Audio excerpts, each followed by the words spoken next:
Valheim multiplayer difficulty scaling. I am looking for a thorough explanation about Valheim difficulty scaling when playing with multiple people inside a same world. The only information I could find with a quick Google was this wiki, which states, creature health is further increased by 40% for each nearby player after the first at the moment it spawns. Hostile creature damage is further increased by 4% for each nearby player after the first at the moment it spawns. Are these the only rules on scaling difficulty? Do these rules also affect any boss spawned? And what is the value for nearby? On the second point, could I spawn a boss with a single person and later come back to wreck his poor guy with 10 people? Question from user Heiki at Stack Exchange.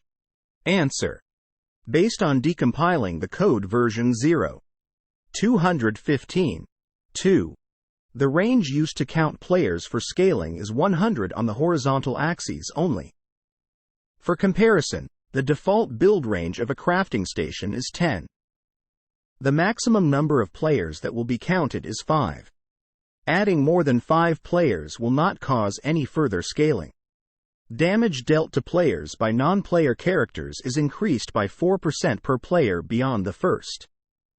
The number of players is counted when each attack lands.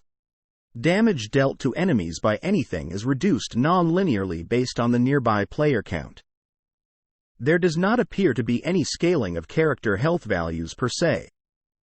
The only other mechanic that appears to scale on player count is the cap on the number of enemies spawned by an ability such as, I imagine, Bonemass's blob spawning ability.